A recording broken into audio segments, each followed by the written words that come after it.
right, we're recording Chronicles on the fly, and it's been a great start to the morning because just about to start the podcast, and I've spilt coffee all over my legs, my pants, and my chair. So well done, Simon. Brilliant. Well done, Simon. G'day, everyone. The worst tragedy about that is I've lost my coffee. So Told you to make another one. I've got to. Well, now I've got to wait till after we finish doing the podcast, and I can go downstairs and make a new one. So what's been going on this week? Oh, just work. Not, like I was telling you before, I've hardly paid attention to anything that's been going on in the world. Sometimes that's a good thing. No, it is actually a good thing. Same with me. I've been pretty busy working myself. A lot of people want a JobKeeper. I'm getting a million questions about JobKeeper this week. So all I've been doing actually is... Everyone wants their cash. Yes. Actually, a lot of businesses are starting to hurt out there now. Yeah. I'm starting to see... I'm seeing a few, like, before the money was still coming in, people were still paying bills because the old accounts and stuff like that. But, yeah, it's starting. And no, I'm really seeing hurting, to be honest, is the landlords. A lot of my clients are landlords. They're of commercial properties. Commercial properties. Yeah. Yep. So, one particular client who's got a tenant who happens to be in the hospitality industry, they're already 5 months behind, and now they're going to be another 6 months behind. So what's the story with in commercial rentals? Are landlords allowed to boot tenants out? How's that working? I don't think they can for 6 months. I think 6 months they're still entitled to stay there without receiving a dollar. Pretty much, as long as they can prove that they've been affected by COVID-19, with an up to 50% reduction in rent. Well, we'll tell that to the bank, unfortunately. This poor guy has got the bank screaming down his neck. They still want their full margin. They haven't adjusted anything. Because it's coming near the end of his term, you see, so they're not going to do anything. Yeah, it's pretty tough out there for a lot of guys. The last few podcasts, I don't think we've done a COVID-19 WA stats check-in. What are we up to today? Well, there was no cases yesterday, so... No new cases yesterday. You know where I've found a decent source just to find the quick stat is Mark McGowan's Twitter feed. It's pretty much all he posts. Once per day, just posts. I think it's at the end of the day, if I'm right. Just posts the latest stats for the day. And that seems to be it. So, yeah. For Friday, 1st of May, which was yesterday, obviously, the stats from Mr. Premier are 0 new cases, 32 active cases. 32 active cases in the biggest region in the world. Is that right? WA is the biggest... One of the biggest states, yeah. Of any state or region, land mass-wise. 511 cases have been recovered. 8 deaths. 551 confirmed cases, so that's including active and recovered and deaths. And 16 from unknown sources.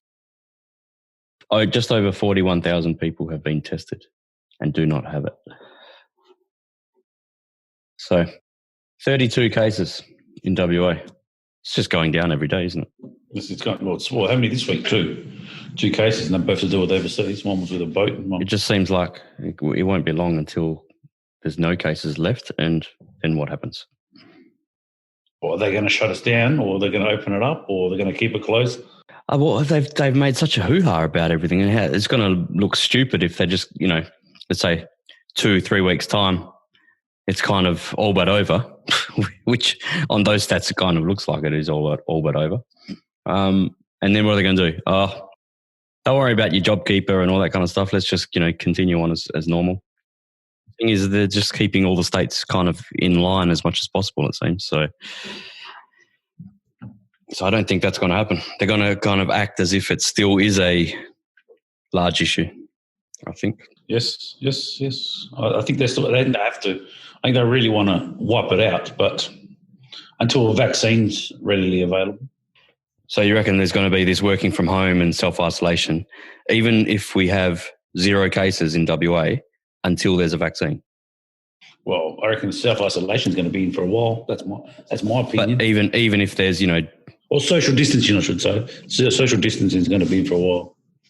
Even if there's, 0 or just a handful of cases in the whole state? We don't know. Who knows the way the government thinks these days? But look at it this way: what are they going to do with the football? AFL's talking coming back. Obviously, they're going to have a whole season with no one in the stadiums. Imagine having a grand final with no one in the stadium. Just right off the season, I reckon. Honestly, yeah, but they won't do it because of the broadcast rights. As simple as that. They're worth too much money. At this point, I just don't really care whether they play or not. It's just the interest has, for me anyway, has waned. Well, you're wearing your West Coast. You're wearing your West Coast Eagles stuff. I am wearing my old Eagles members shirt, but I've got a new one. I just ordered a new one. I'm waiting for it to be delivered.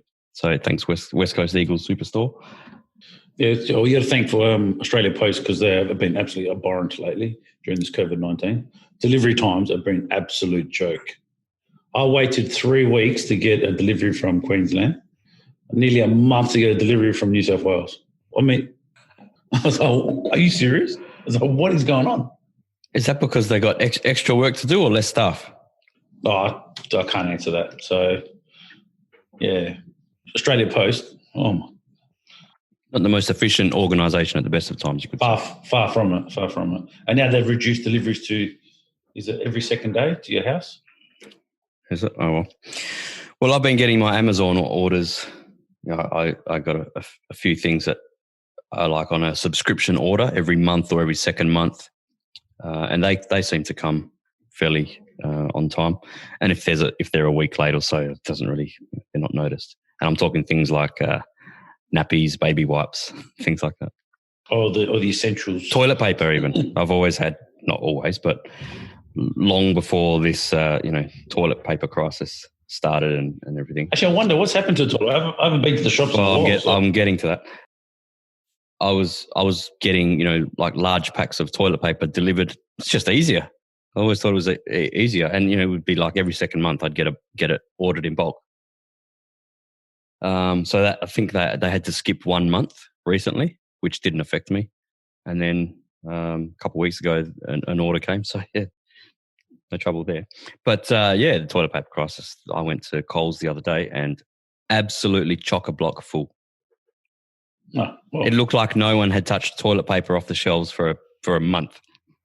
Well, I don't think they have to touch toilet paper. Everyone's ordered it for that long. Exactly. I just laughed. I was almost going to take a photo of it and send it to all my mates. Check this out, because that's what people were doing when the shelves were empty. I went a couple of weeks ago to a local IGA and they were still out. Not that I needed anything, just walked past it because I happened to be walking past it. Oh, okay, this must be the toilet paper.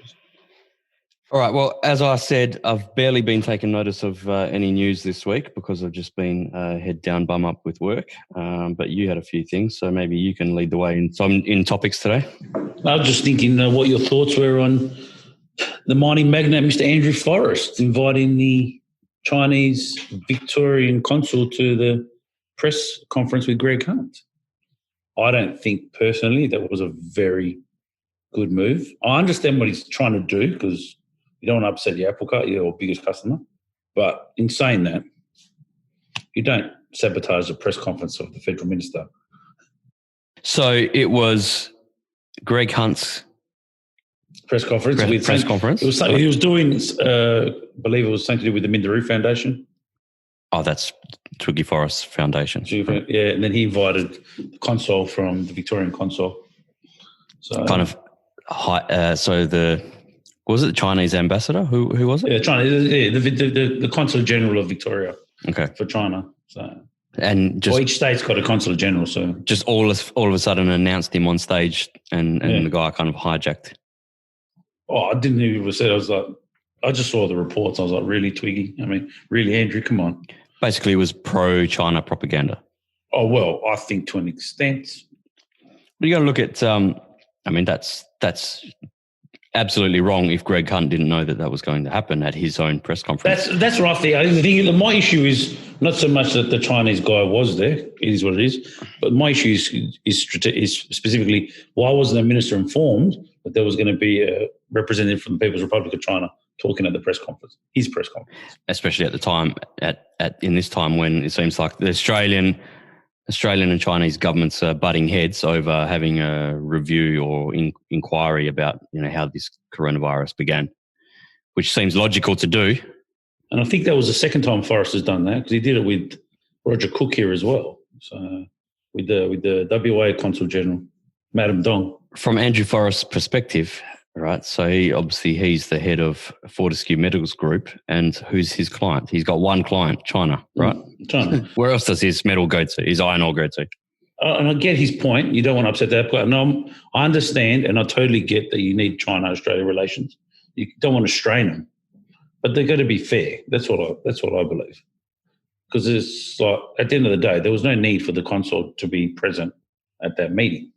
So in the current context of the two countries' governments butting heads over this, virus review type of thing, it makes Forrest look like a shill for the Chinese government.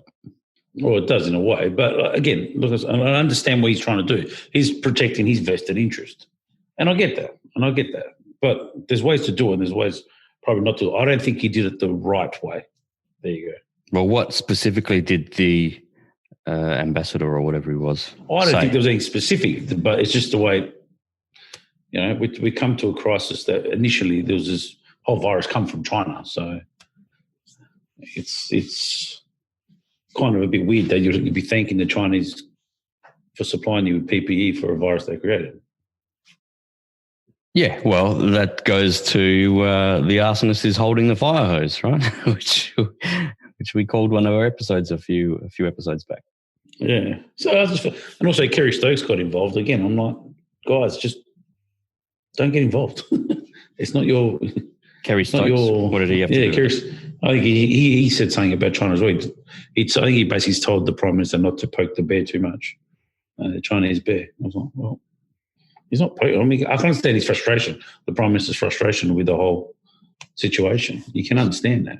So Stokes worried that China's going to start a war with Australia, or even an economic war. Probably, but I can understand Mr. Stokes because he's got a vested interest too. What are his interests? Well, Westtrack supplies all the machines to the mines. Who did the mine supply? So obviously he's got a vested interest too, hasn't he? So I also like how, off the subject there, how the billionaires are amazingly able to fly to Victoria and not being quarantined. So this press conference was in Victoria? Correct.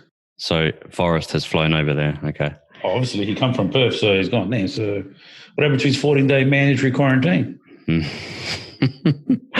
Like we were saying, was it last week we were saying? Some billionaires are more equal than others. I think it's everyone's equal, just some more than others, as the great book Animal Farm states. Troughs in the snout. Snouts in the trough, I should say. I'm not accusing anyone. I just find it, it's a bit not. I don't think it's not a good look. Anyway, that's what I'm trying to say. The President of the United States talking about bleach. Did you see that? Just snippets, so I don't know the full context. So let me hear it. Yeah, I don't think he's well portrayed in the media over there. So, and all the reports come from CNN and NBC and ABC. So, what is it about bleach? Is it about being able to inject bleach? Yeah, because he goes, perhaps you can inject it and kill the virus. But I think he meant that with an element of sarcasm. But of course, the media didn't obviously take it that way. So, is he setting up the media to write that or spread that as fact type of thing coming from him? Oh, well, I don't think, no. I think he said it sarcastically because in the context of the way the question was asked to him, he replied sarcastically. But either way, as a president of the United States, sarcasm shouldn't get involved. At a time like this, a press conference that he does daily about the, situation in America, he should not be trying to take the piss. Oh, absolutely. Unfortunately, his biggest downfall is going to be the 1%ers. His 1%ers actually crucify him. As in, if he actually stayed off Twitter and didn't make any smart-ass remarks and all these comments, he wouldn't be a bad president, because if you look at his statistics, they're not actually that bad. His statistics of running the country have been pretty good. When you look at the fact that he's going to be up against Sleepy Joe Biden, All he needs to do is stay silent and give Biden enough rope to hang himself. All he's got to do is throw a hook out to Biden, because Biden will take it and swallow it. That's all that's going to happen. Exactly. If he's smart, he'll just throw a hook out, say something a bit obscure, and Biden, his response will be, what is he talking about? Because I don't think even people know. He might be asleep when he asked him the question. So it's interesting times. We're interesting 6 months ahead when it comes to the presidential election. Oh, here's one. Here's one for you. In the AFL, this is one story I sort of did take notice of. What a joke. Now that they're going to go back training, over in Victoria, they can only train in groups of 2. But in Australia, in Western Australia, it's more relaxed. They are allowed to congregate in groups of 10. So, in other words, train in groups of 10. However, Victorian AFL clubs complained to the AFL that Western Australian clubs would have an unfair advantage. So the AFL has now restricted Fremantle and West Coast to only remain training in groups of 2 rather than groups of 10, so that they don't get an unfair advantage over Victorian clubs. Can you believe that? I believe that was started by Richmond, I believe, from what I understand. Oh, man. That was from Richmond. Richmond, who has a run of, 7 or 8 games at home leading into final series and don't have to leave their suburb. Unbelievable. It's not unbelievable. It's perfectly believable. I don't normally agree with Kane Corns, very rarely, but that time there, he was 100%. He was 100% right. He came out on South Australian radio, smashing that decision. But the thing is, it's in South Australia. But when the voice of dissent is in South Australia or Western Australia, it doesn't hold as much water. You know what I mean? Someone Victorian in Victoria has to stand up and say this is a joke. Well, Mick Malthouse said it was a joke. Did he? Okay. Well, that's a good example. Mick Malthouse knows what it's like, the pro-Victorian or Victorian-centric AFL, being that he, coached over in WA for such a long time. That just proves that the AFL is capitalist in operations, capitalist in nature, but operates in a socialist way. Exactly. They don't even care about the money when it comes to the games, but when it comes to the running of it day to day, it's very socialist. This is what I mean about this AFL. It's just degenerated into a farce. So who cares about this season, mate? Just let it. Whoever wins this season, it just doesn't mean anything. No, I'll still take it if we win. You reckon? I'll still take 100%. I'll take it. You take it, but it's just not normal. I'll still take it. End of story. Still take it. Well, look, at the end of the day, and I was telling you a few weeks ago that they were talking about doing these hubs, and you didn't quite believe me. No, they reckon now it's not going to happen. Oh, it's not now. They reckon it's not going to happen. They reckon it's just a joke. Yeah. Oh, okay, not going to happen. Is this because the players have become crybabies and don't want to go away for a few months? No, I think it's because the numbers are so low. So that's what they were saying. What numbers are so low? Numbers of COVID-19. In the whole country? Yeah, in the country have been pretty good. So they were saying they might be able to. So what, they'll be able to play a normal season then? Well, they reckon the season will start end of June, early July. What, and go to December or something? And go to October, end of October. What about fans in stadiums? From what I heard, what the report was, there was no fans at this stage. That would be a very interesting grand final, wouldn't it? Mm. A grand final with no fans in the stadiums. I watched the games when West Coast played Melbourne. I think it was a bit bland. It was lacking something. Round 1. Yeah, I told you I didn't even watch the full game. It was like a training drill. Just didn't seem like a real game. Yeah, it was lacking. But the AFL and all their wisdom and Victorian footballers always make a decision that benefits them. It's like, I still reckon it's sneaky that they signed that contract to all the finals played in Melbourne at the MCG. That went through the radar. Was it till 2045 or 2050 or something? When was that, last year? Was it last year that was signed? I think it was last year, yeah. It was a bit sneaky. I reckon I would love to see like all the interstate teams just break away and form their own league. Hang on, it would never happen. I know. And then slowly, like other Victorian clubs would kind of probably trickle over as well. I think that it needs to be. This is a good time to clean out a bit of deadwood, e.g., the less financially stable clubs. So, being what, North Melbourne, St Kilda, Western Bulldogs, merge them, or just they go under. Yeah, pretty much. It's just I just can't see it happening. How's work going? You been busy? Finishing up a couple projects. Got a couple more on the go. Has your industry suffered from this? Do you think it's suffered? That's a good question. My industry. I don't have a lot of contact with other people in my industry. You know what I mean? All my contact is with people in the industries I do work for. So building, construction, cabinetry, renovations, these types of industries.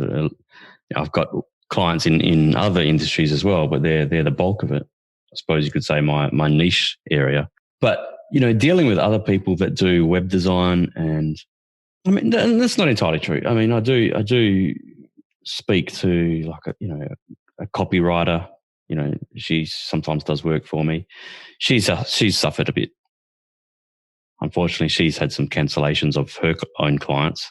So she had I can't remember who her client was, but a regular, like she was writing regular articles like fortnightly. So that was, good income for her. And they just, as soon as this crisis started, they just called her up and cancelled that on the spot. Oh, jeez. Yeah. So, you could say, maybe 30% of her income just stopped dead. Well, most in my industry have been pretty busy, obviously, due to JobKeeper and everyone worried about. And also comes this time of year where May 15th is a deadline to lodge a tax return, so everyone's pretty busy. But all my clients are getting mixed reports. That's all I can say. It's just mixed. Some people bleeding, dying, nothing.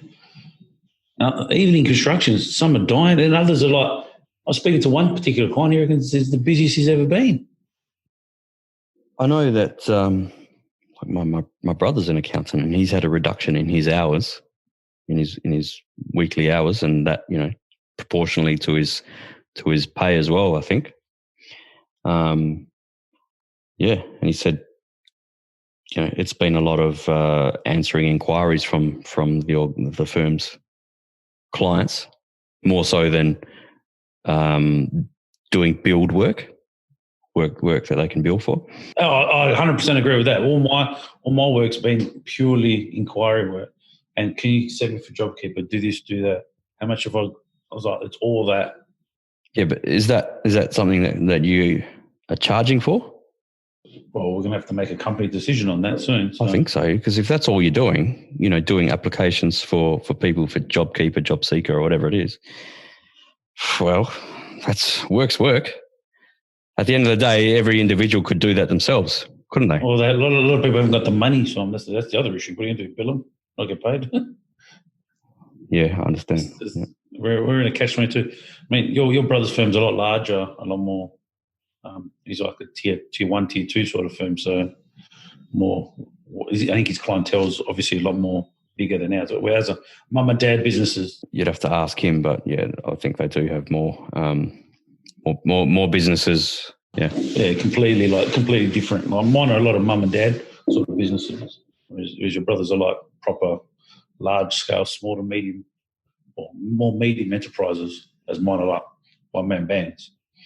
So I think it's a bit different, our clientele. But look, I've scheduled in a meeting with another prospect for next week. So that's one that came to me rather than me having to go and look for them. So someone who wants to actually start advertising. So I love that when people just grab the bull by the horns. You know what I mean? And just because I spoke to him yesterday, and he said that business on the residentials, he's a cabinet maker and does kitchen renovations and that type of thing. And he said he's okay on the commercial side. He's got some builders that he does commercial work for, maintenance work and things like that, and that's ticking over. But he said the residential side has dried up. It's kind of gone flat. But however, I know that the demand is out there. It's just that you've got to go and find it now rather than just wait and let them come to you. So yeah, he's probably going to, start a Facebook advertising campaign to capture leads. Because, like I've told you before, the demand's out there because people are at home. They're looking around. What can we do? DIY jobs in their mind. They're going to Bunnings, emptying shelves at Bunnings, and yeah. So now's the time for home office fit outs are in demand, kitchen renovation jobs and things like that. So hopefully he'll sign on. We'll probably just start do a small campaign for a month as a trial. I'm expecting some good results, like I've previously got for other clients, and then we'll take it from there. We'll see if he wants to actually expand his business. He's only like himself and a few others in his cabinetry workshop, but he wants to expand that, including on the administration side as well. So yeah, there's opportunity out there. You just got to go finding it. It's just, I think a lot of businesses are used to just waiting and letting the demand come to them, but now they've got to be proactive. And the ones that are being proactive are actually getting somewhere. Yeah, I've sort of noticed that as well. Yeah, and I've been told that some consumers, let's say, have been a little bit cautious about letting tradesmen into their homes and things like that. But I think construction and trades need to just reassure people that they're going to take like the HIA, the Housing Industry Association, has and probably the Master Builders Association, I would imagine too. They have a set of guidelines in place that you can find on their website to how to correctly and safely isolate or social distance when you're going on site, whether that be for renovation work or new home constructions and things like that. So things like builders are limiting the amount of trades on sites at one particular time, and things like that, and wearing correct protective equipment, face masks, gloves, things like that. So work doesn't need to stop on construction and trades in the construction and trades industry. And also, I think our construction sites, especially in residential home, they're distant enough anyways. If you're a tiler, you're not necessarily working right next door to the cabinet. For time, I come from a family of tilers, my dad and my brother. And I mean, usually when when a new home build is at tiling stage, usually it's only the tiler or the tilers on the job. Sometimes there might be the painter or even a carpenter or bobcat driver. Yeah, even that's rare. For the bulk of the time, that the tiling's going on, it's just the tiler. But that's at that stage of a build, it's easy for the builder to limit. They could even just limit it to only the tiler or the tiling team on site. If there's still some painting to be done, that can be done after the tiler's finished, for example. So and that might mean that to complete the build might take, I don't know, an extra few weeks, an extra month even. But at this point, people need to be flexible to let that happen. I think. I'm sure that's going on. So. Yeah, like I said, I've got a client who's a tiler as well. Same thing he told me. He goes, builder, one trade per house, per job. So, right, there you go. Yeah. See, and that's without actually being told that specifically by any builders. That just seems like a logical thing that they would be doing. So, yeah, and I think that's been part of the HIA's guideline as well to manage projects that way. I was thinking, my son, we can talk about events or places you want to see in your life on your bucket list. Because I was thinking about that today, because I've been watching the Goodwood Festival. I've never heard of it. What is it? It's a car festival in England. And what they do is they do like from what I understand, like Guy Karma's up, like they do little short races, time trials, they call it. And I've been watching it lately on YouTube. I suggest you watch it. It is unbelievable, some of the cars they get there. I was watching it and they had Formula One cars, NASCARs, rally cars, just going to do this. And you get to see the difference in time and the drivers, old Fiats, old Lamborghinis, old Bugattis. It's incredible, incredible. Whereabouts is this? Well, it's in England somewhere. It's in the UK somewhere. You don't know what town or city? Probably Goodwood, I assume. So, okay. If you get a chance, just type in Goodwood Festival on YouTube. I tell anyone out there, just have a look. Just have a look. Some of the cars and some of the the drivers that race in these. I think Nick Heidfeld was there. I saw there was a Red Bull race car. I think Daniel Ricciardo might have been there as well. But it looks like because his Renault was there last year. So. Okay, so it's called the Goodwood Festival of Speed, and it's actually been postponed for 2020. Surprise, surprise. Yeah. Okay, interesting. Now, I like cars, so I know you don't mind cars, but you probably watch it and go, "Well," so it's pretty awesome to see some of these cars do these time trials. I think the record at the moment is 39 seconds on the time trial, and that's done by an electric car, an electric Volkswagen.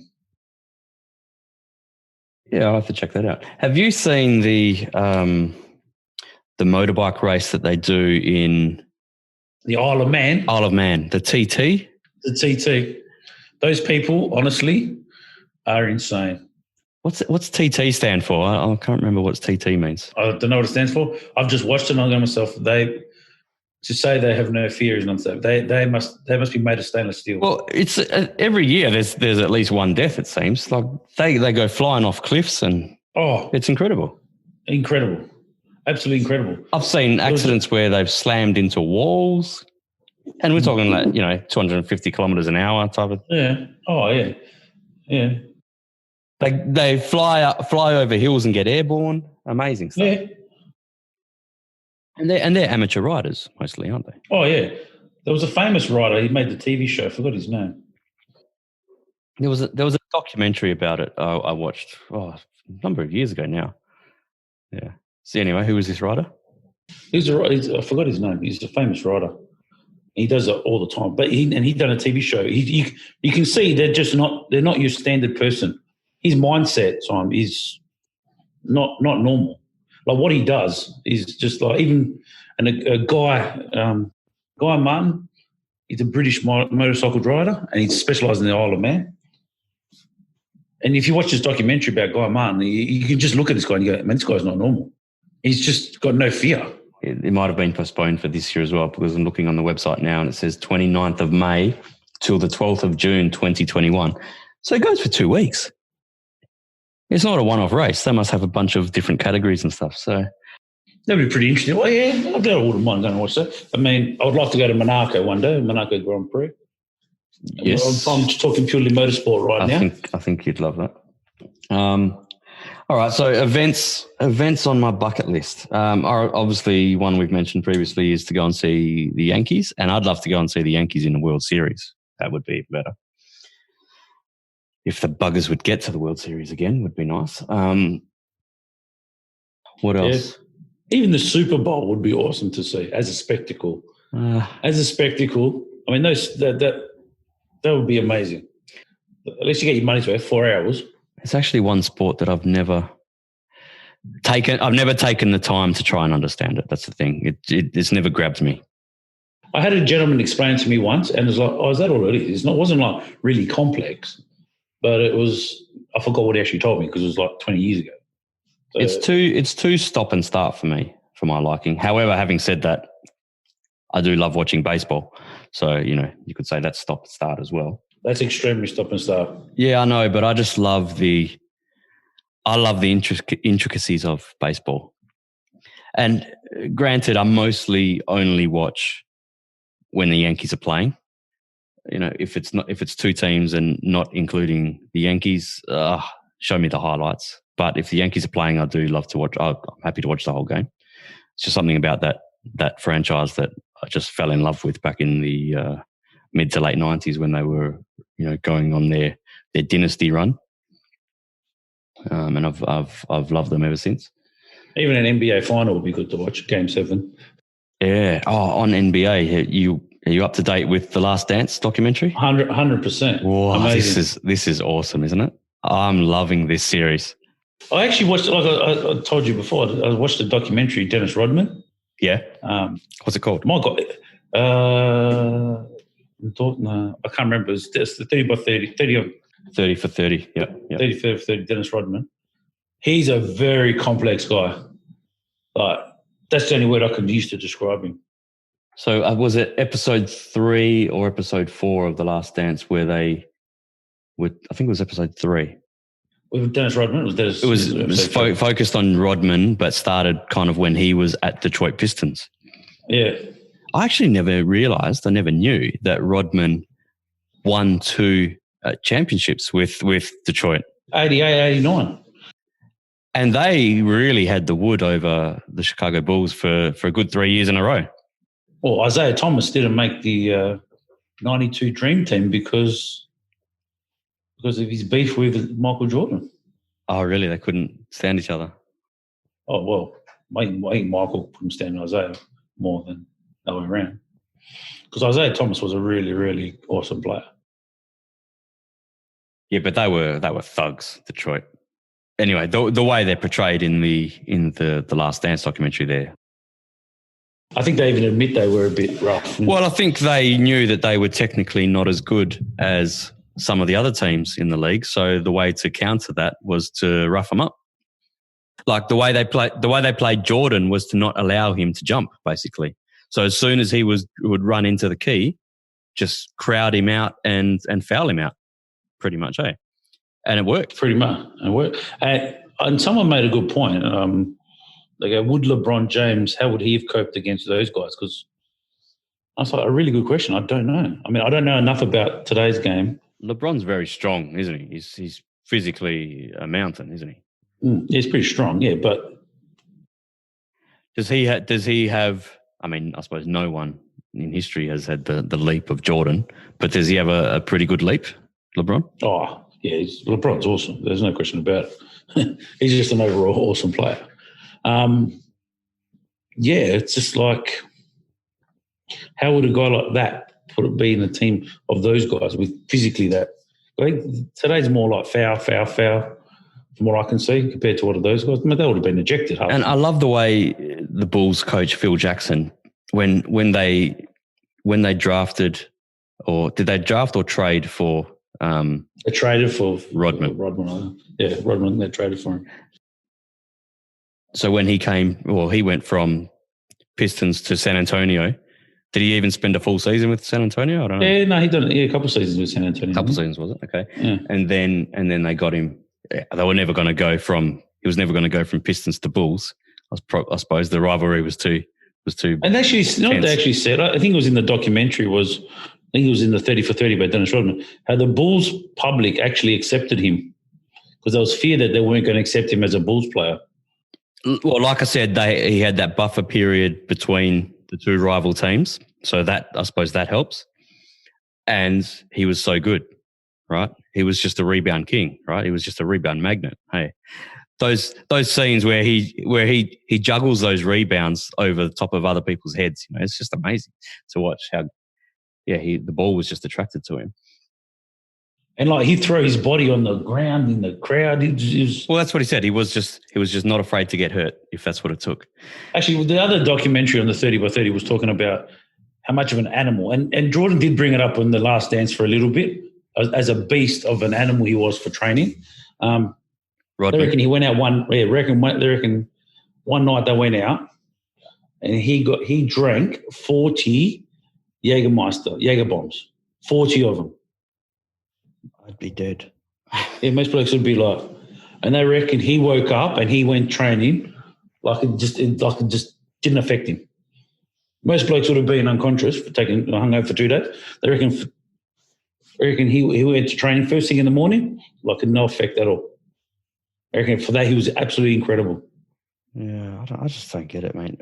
I remember when I was playing soccer, I would have to prepare almost, not quite, but almost meticulously, not eat too much and that kind of thing, like say the morning of the game.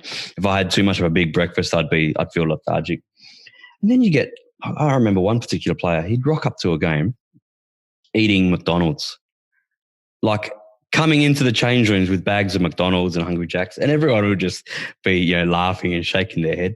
He'd go out and take on the whole team and score a goal. It was amazing. Mm. You get those freaks, and that's what I reckon. Rodman was just one of those guys. When it came physically, and athletically, was a machine. Yeah. Absolute machine. Like, who could drink 40 drinks and still get up to go play training first thing in the and outperform them. And outperform them, yeah. And I was going back to the manager, Phil Jackson. I was going to say, I loved the way he managed Rodman differently than he managed other players. So, he didn't treat his players like robots. He treated them all individually. So Rodman was an eccentric character. Well, it still is. Was a real eccentric character and had to be given more leeway, more rope. Yep. So when he said, "Coach, I need to go on a vacation," and he let him go mid-season, he was going to miss games. He said, "Yep, off. No worries, come back." And they gave him 2 days. They let him go on a 2-day vacation to Vegas. He didn't come back for I think they said 88 hours rather than 48 hours. And Jordan had to go and drag him out of his bed to take him to training. Now, what they didn't say was with Carmen Electra. Carmen Electra was in his bed. Now, I think what they didn't say in the documentary was that Jordan lived across the road from the United Center, I think is where the Bulls played and trained. So he didn't have to go to Vegas to get him. He was at his apartment across the road. He just had to go and get him. And then he came back and outperformed them in training. Yeah. They did a running drill. Yeah, he killed him. And he just killed them. Unbelievable, huh? Freak of nature. Talking about ESPN 30 for 30 documentaries, I just recorded one about the Detroit Pistons. It's called The Bad Boys. The Bad Boys. Yeah, I haven't watched it, but I'm looking forward to sitting down and watching that. I've got a few recorded on Foxtel. I've got Jordan Rides the Bus. That's the one where Jordan leaves the Bulls and goes for a year or a year and a half to play minor league baseball. Yeah, the Bad Boys about the Detroit Pistons, and there's one about Reggie Miller as well. I wasn't really a fan of Reggie Miller. I've been saying I wasn't a fan of the Indiana Pacers. So. I don't know a lot about him. It's just I was going through the list of what they're showing, and I just went record. I'm getting into basketball now, which is. After each episode, have you been listening to the podcast? No, good. Well, after each episode, they do a podcast episode with the director. So there's really good information in there as well about, how he went about getting the interviews. And we said that when he went to interview Dennis Rodman, he's waiting for him in a hotel lobby. Rodman rocks up like 2 hours late, and he's like, he's saying to him, and Rodman's saying to him, what's this about? What's this for? And he's going, I've already explained to you, I'm doing a 10-hour documentary about the Chicago Bulls. Rodman is just, so flaky, just didn't care. And Rodman goes, all right, I'll give you 10 minutes. But he said in the end, he ended up talking to him for a couple of hours. But yeah. But the other thing was Rodman, the other 30 for 30 documentary shows he wasn't a very good father to his children. No, wasn't a very good father. Yeah. Well, who did he have kids with? Did he have kids with Carmen Electra? No, he didn't have Carmen Electra. He had the first wife, and he had one daughter. Then he had another boy and a girl with his third wife, actually. Okay. So I don't think he was a good father. And even on his NBA Hall of Fame speech, he actually said that. He goes, for the one regret in life is I should have been a better father. Mm. So. All right. Now, you said to me during the week that you finished season 1 of The Sopranos. Yes, I did. So let's recap. You're way ahead of me now. I'm up to episode 11 of season 1. Yeah, have you started season 2? No, I haven't started season 2. So let's just start. So what did you think of season 1? It got better towards the end. A lot better. Yeah, had to build up. Yeah. I get some of the characters I'm very frustrated with. Who? The mum. I really can't stand his mum. Yeah, she's off the chart, but She has to. That's her role. That's her character. So yeah, I think it is. But even her character, her role, I didn't like it. I really did not like it. No. I found her annoying. I found her annoying in the early episodes, and then I came to a hate in the last episodes. I thought, especially when she snitched on Tony there. I thought about seeing a psychiatrist. Yeah, but I was like, how dare you, right? How dare you snitch on your son? Knowing he's going to get whacked. Yeah, and I thought, what kind of mother are you? Well, in an earlier episode to that, when they're doing a flashback scene. Remember Tony's father wanted to go away to start a business in Detroit or something. Yeah. Right. And she cracks it and won't allow it. So basically that was his chance to get out of the mob. Yeah. Okay, whatever they were trying to set up, something legitimate. And she cracked it and wouldn't allow it. And she actually said, I would rather smother the kids and kill them than allow you to go. Right. So she was a psycho, absolute psycho, way back from the early days. Yeah, I didn't like her at all. No, she's not a likable character, but she's a brilliant actress. But the way she plays the role, and when she told her about Artie, what's his name there? Artie Booker. How she tells Artie that Tony arranged to blow up the restaurant. Yeah. I thought, gee, man. But this is her character. But I loved how Tony at the end goes, you want to kill your own son? I was talking to her when she was going, when you got a stroke there. When she was getting wheeled away in the hospital bed, yeah. Yeah, I thought that was a brilliant scene. Absolutely brilliant scene. I don't mind Christopher. I'm glad that other guy got whacked. Which? Junior's right-hand man there. Mikey Palmici. Yeah. Yeah, I'm glad. In the poison ivy. I did not like him. No, he's a slimy character. Yeah, slimy character. I didn't like. Who else I didn't like? I didn't mind. What's his name? The one who died. The one who got whacked in the end. What's his name? The couple there. The couple who got whacked. Altieri. Yeah, I didn't mind him, but the more I think about it, he was a Jimmy was a rat. Jimmy Altieri, I think he was a rat. Yeah. It was just, I don't think it was ever confirmed, but it was just too obvious. Yeah, and they said he said, "Oh God," or "Dear," or before he got whacked. I can't remember how he got killed. How they killed him? Sylvia shot him from behind. Where? I just can't remember this one. They took him to go see some ladies of the night and. In the hotel room. Hotel room, yeah. Yes, that's right. Yes. Was that the final? Is that the final episode of the season? Second last, I think. It was second last one. Yeah, I think I'm up to episode 7 or 8. And I don't like the priest. I can't stand that priest. Oh yeah. That's just a weird.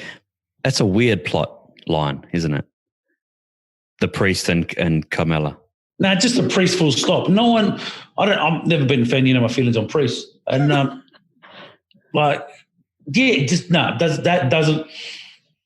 doesn't work. For me, it doesn't really work. The priest whole thing doesn't really, I didn't get the priest thing. I really don't get the priest. Yeah, I mean, I suppose it's showing that Carmela is, feeling guilt about being married to a mafia boss.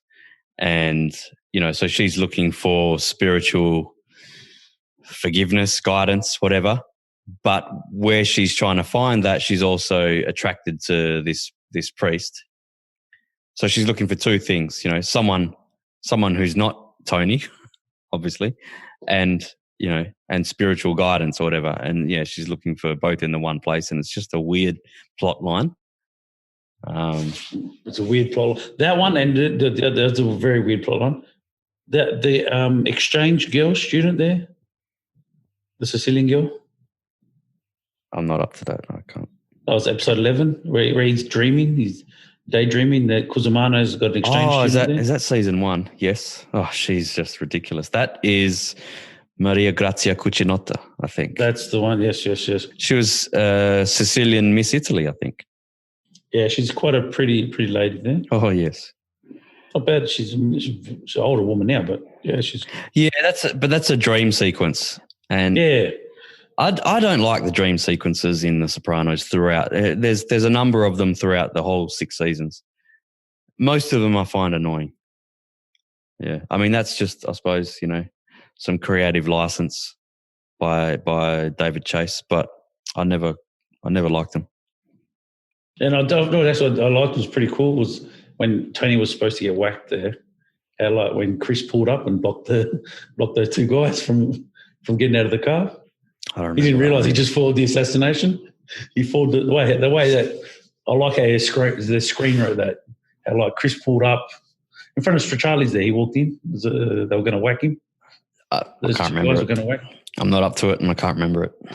I mean, I've probably seen it twice before, but it's just everything blurs when you haven't seen it for a few years.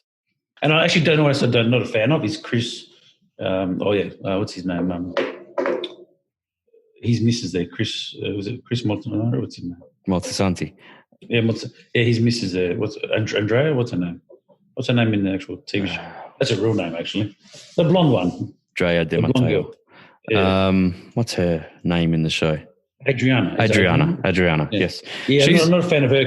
Not a fan of her character at all. She's actually doing a podcast at the moment. It's just started recently, doing the same thing that Chris is doing with another guy, going through episode by episode and reviewing them. I think they started it at the same time. I listened to one episode and it wasn't great. I didn't like it much, so I didn't get through it. I don't actually.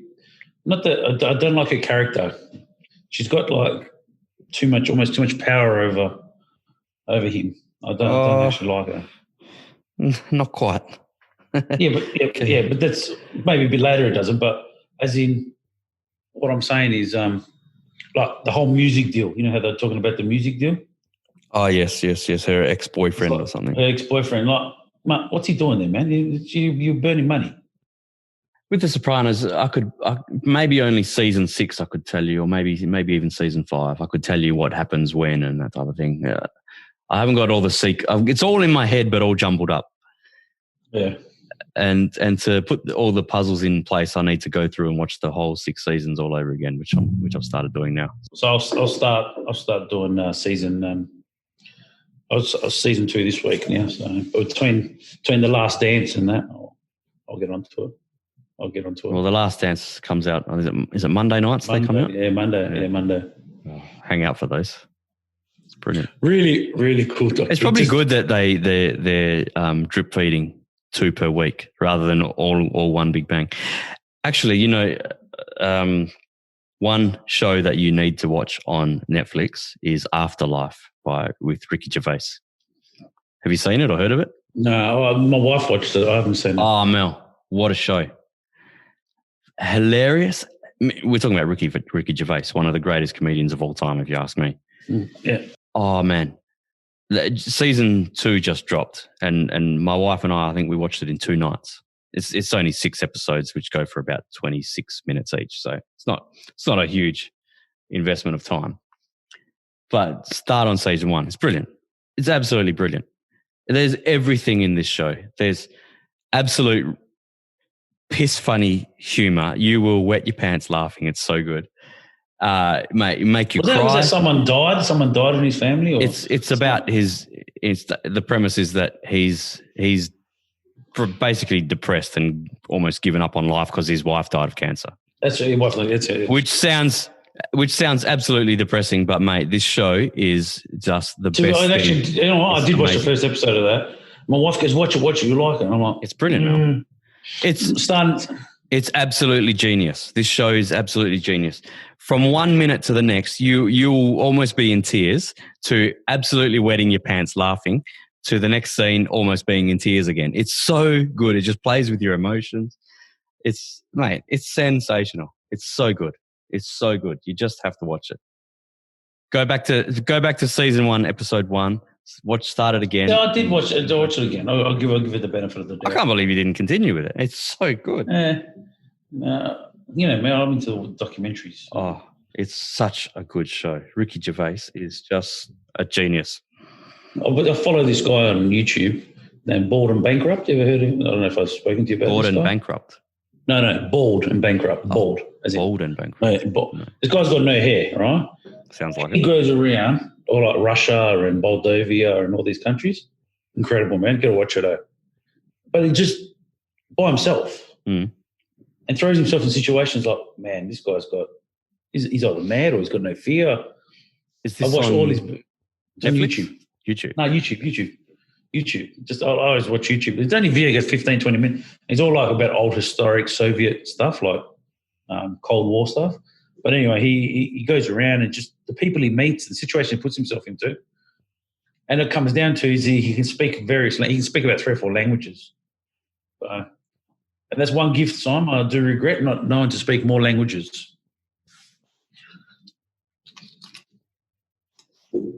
Yeah, but I imagine if you could speak Mandarin, Russian, Hindi, Spanish, French, you covered half the world. Well, I'll get by all right in Spain. In Spain, you probably get around with, but I mean, as in mixture of Spanish and Italian, you get by.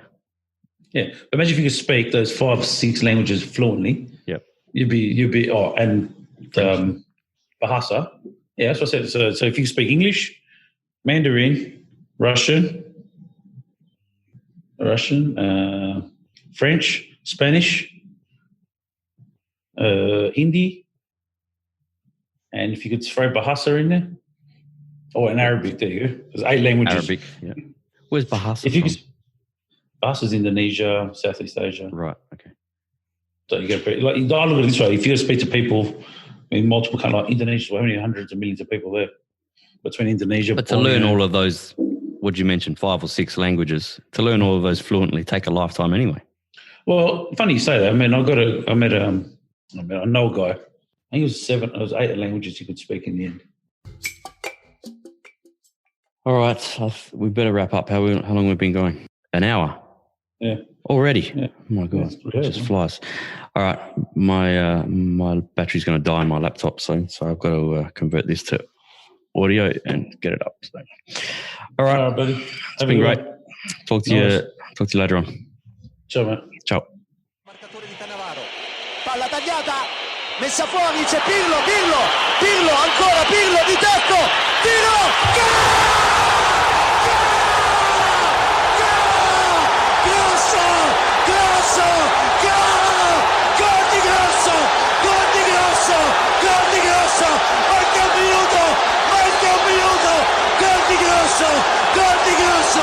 Gol di Grosso, incredibile, siamo sopra il banco minuto, gol di Grosso, ancora sull'invenzione di Pirlo, molto bravo a trovarlo, grande gol, grandissimo, bellissimo, nulla da fare per Lema, non la vede nemmeno partire questa palla, ma non ci sarebbe mai arrivato, bellissimo.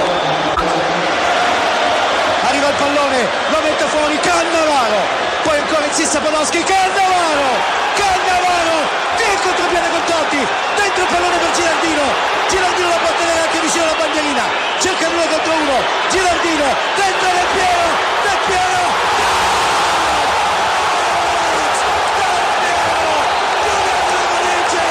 andiamo a Berlino, andiamo a prenderci la coppa, andiamo a Berlino, uno spettacolo, loro tutti avanti, distrutti, siamo ripartiti alla grande, ha dato un gol Del Piero, l'aveva sbagliato così nel 2000 contro la Francia in finale, qui non l'ha sbagliato, l'ha messo dentro. È finita, chiudete le valigie amici, si va a Berlino Beppe, andiamo a Berlino Beppe.